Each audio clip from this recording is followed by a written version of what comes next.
PCC chief Dotasra व नेता प्रतिपक्ष जूली पहुंचे डबोक एयरपोर्ट। कांग्रेस के संभाग स्तरीय कार्यकर्ता सम्मेलन में लेंगे भाग। दरअसल कांग्रेस का संभाग स्तरीय कार्यकर्ता सम्मेलन शुक्रवार को दोपहर 3 बजे टाउन हॉल स्थित सुखाड़िया रंगमंच हॉल में होगा। सम्मेलन में भाग लेने के लिए शुक्रवार सुबह करीब 8 बजे कांग्रेस प्रदेश अध्यक्ष गोविंद सिंह डोटासरा और विधानसभा में नेता प्रतिपक्ष टीकाराम जूली डबोक एयरपोर्ट पहुंचे, जहां कांग्रेस के शहर जिला अध्यक्ष फतेह सिंह राठौड़ और देहात जिला अध्यक्ष कचुराल चौधरी के नेतृत्व में कांग्रेसी कार्यकर्ताओं ने दोनों नेताओं का भव्य स्वागत किया। वहां से दोनों सुबह 10 बजे सड़क मार्ग से डूंगरपुर के लिए रवाना हो गए। वहां भी वे पार्टी के सम्मेलन में शामिल होंगे और कार्यकर्ताओं को संबोधित करेंगे। इसके बाद दोपहर 3 बजे उदयपुर आएंगे। इसके बाद वे सुखाड़िया रंगमंच पर आयोजित सम्मेलन में भाग लेंगे। उदयपुर में आयोजित सम्मेलन में संभाग के हर विधानसभा क्षेत्र से 6000 कार्यकर्ताओं को शामिल करने का लक्ष्य है। सम्मेलन में अखिल भारतीय कांग्रेस के मीडिया एवं प्रचार विभाग प्रमुख पवन खेड़ा, प्रदेश प्रभारी सुखजिंदर सिंह रंधावा, पूर्व विधानसभा अध्यक्ष सीपी जोशी, एआईसीसी सचिव एवं प्रदेश सह प्रभारी ऋत्विक मकवाना भी पदाधिकारियों कार्यकर्ताओं को संबोधित करेंगे। देखिए, डूंगरपुर में हम कार्यकर्ताओं का सम्मेलन कर रहे हैं और फिर डूंगरपुर को छोड़ करके बाकी उदयपुर संभाग के तमाम जिलों के कार्यकर्ताओं का ब्लॉक अध्यक्ष होंगे, मंडल अध्यक्ष होंगे, हमारे जनप्रतिनिधि होंगे, पार्षद होंगे और अग्रिम संगठनों के जिला अध्यक्ष वगैरह जो एक कैटेगरी बनाई गई है उस हिसाब से प्रमुख जो कार्यकर्ता होंगे, नेता होंगे, उनके साथ में हम संवाद करेंगे। और जो वर्तमान में राजस्थान में की सरकार बनने के बाद में जो परिस्थितियां पैदा हुई हैं, जिस प्रकार से कोई काम हो नहीं रहे हैं, सबको परेशान किया जा रहा है, एजेंसियों का दुरुपयोग आम बात हो गई है और उसके बाद में 1.5 साल से न रोजगार है, न चिकित्सा की व्यवस्था है, न लॉ एंड ऑर्डर है, न चुनाव हैं पंचायत राज के, न नगर निकाय के चुनाव हैं, न कोई पूछने वाला है, न जनता की कोई सुनने वाला है। और डबल इंजन में एक इंजन विदेशों में घूम रहा है और कोई पॉलिसी नहीं है, कोई बात नहीं है, कोई वादे जो किए थे वो सारे हवाई हो गए। तो ऐसे में लोग परेशान हैं। तो हम लोग कार्यकर्ताओं की मीटिंग लेकर के यही आह्वान करने वाले हैं। आज हमारे प्रभारी जी आदरणीय सुखजिंदर रंधावा साहब रात को आ गए थे। दोनों कार्यक्रम हम कर के कल जयपुर में हमारे कार्यक्रम है।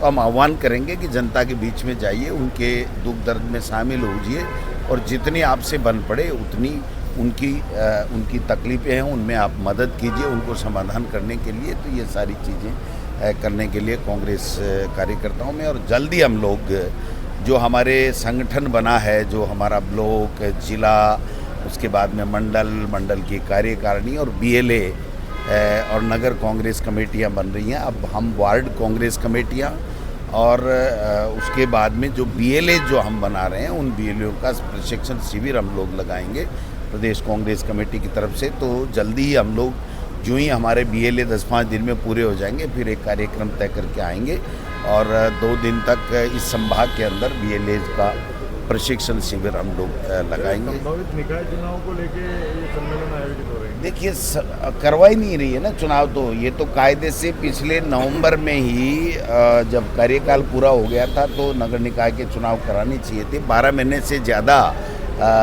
मैं समझता हूँ कि प्रशासक लगा करके बैठना ये संविधान का उल्लंघन है, कानून का उल्लंघन है।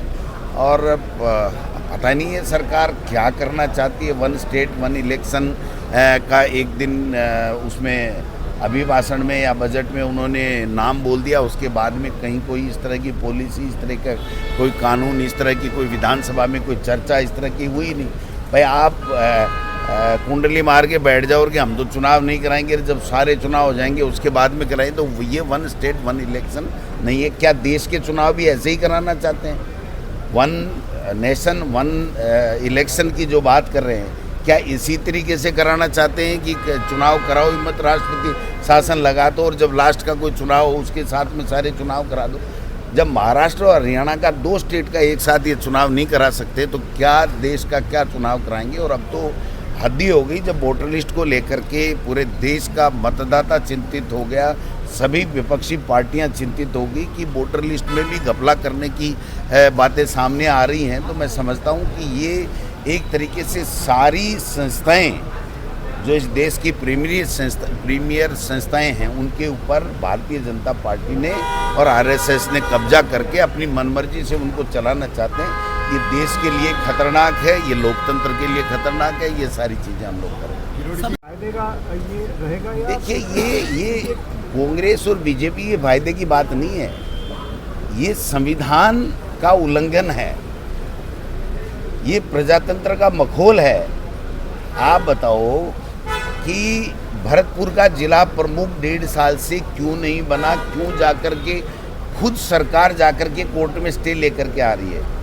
गंगानगर के जिला प्रमुख का चुनाव 12 महीने से क्यों नहीं बन रहा है। बार बार चुनाव करवाने के लिए जब चुनाव आयोग देता है, राज्य निर्वाचन आयोग, तो उसको जाकर के स्टे ले आके कभी किसी बीजेपी के मेंबर का इस्तीफा दिला के उस बहाने ले आते हैं, कभी किसी बहाने ले आते हैं। तो ये चुनाव क्यों नहीं करवा रहे। कल परसों आपने वहाँ पर देखा सरदार शहर में अविश्वास प्रस्ताव की डेट आ गई और उसके बाद में एडीएम को कह दिया कि आप हॉस्पिटल में जाके भर्ती हो जाओ।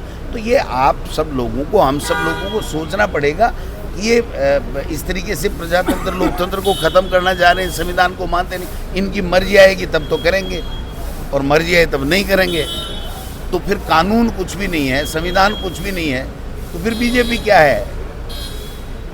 ये सवाल लोगों के ऐसे भर्ती पे कांग्रेस ने पैसा जमीनी स्तर पर कुछ किया है क्या? सिर्फ सोशल मीडिया पर ही कांग्रेस एक्टिविटी की है। नहीं, क्या करना चाहिए था आप बताओ। बेनीवाल लगातार प्रदर्शन कर रहे हैं, धरना अच्छी कर बात रहे है हैं। ना, वो भी एमपी है, चुनाव आ तो करना चाहिए ना।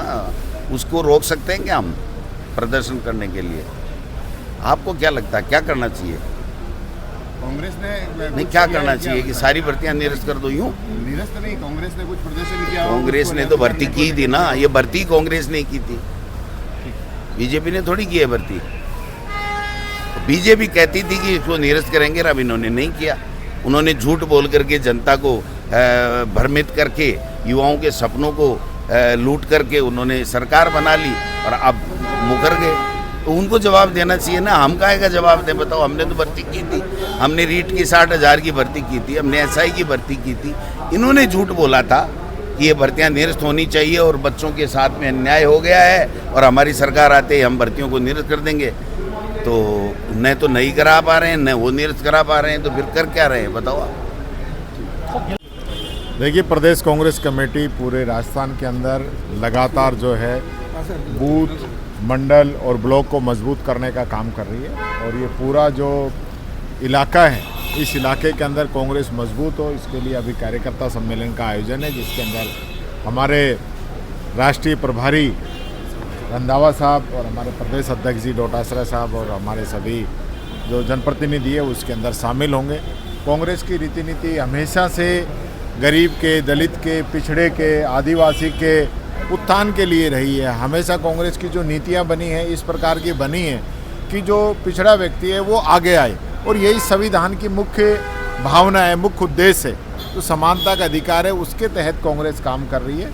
आज पूरे देश के अंदर जिस प्रकार से भारतीय जनता पार्टी का जो काम है वो संविधान को कमज़ोर करने का है, संविधान को तोड़ने का है। आज आप देख रहे हैं कि किस प्रकार से पंचायती राज और नगर निकाय के जो चुनाव हैं वो सरकार नहीं करा रही है, सिर्फ और सिर्फ झूठी बातें कर रही है, धरातल पे कुछ है नहीं। आज बरसात का मौसम है, बरसात पूरे प्रदेश में अच्छी हो रही है, लेकिन सरकार की तरफ से कोई व्यवस्था नहीं की गई थी। लोग बहके जा रहे हैं, कोई रोकने वाला नहीं है। जो गरीब इलाके हैं उनमें पानी भर रहा है, कोई निकालने वाला नहीं है। शहरों के अंदर कोई बरसात से पहले नाले साफ होने चाहिए थे, कोई उसको देखने वाला नहीं है। आज हालत ये है कि पूरी जो बरसात का जो पानी है लोगों के घरों में घुस रहा है। घर घर नल की बात तो छोड़ दीजिए, अब घर घर जल जो है डायरेक्ट ही पहुंच रहा है। सदन में कैसे उठाएंगे? नगर निकाय चुनाव नहीं हो पा रहे। उठाएंगे, सदन में पहले भी उठाए, आगे भी उठाएंगे। सदन में तो ये सरकार बसती है ना तो मुख्यमंत्री जवाब देता है और न इनके मंत्री जवाब देते हैं। इनको तो ये चाहिए कि कोई हमसे पूछे ही नहीं। ये तो जो सरकार जो है ना, ये सरकार नहीं सर्कस चल रहा है। हमारे अध्यक्ष जी कहते हैं वो बात सही है। इन लोगों को सिर्फ टाइम पास करना है, फॉर्मेलिटी करनी है, राज के मज़े लेने हैं, बढ़िया जो सरकारी सुविधाएं उनको उपयोग करना है। बाकी धरातल पे क्या है, सारे मंत्री जो है माल लूटने में लगे हुए हैं, कोई काम नहीं हो रहा, गरीब आदमी बेचारा दर दर की ठोकरें खा रहा है।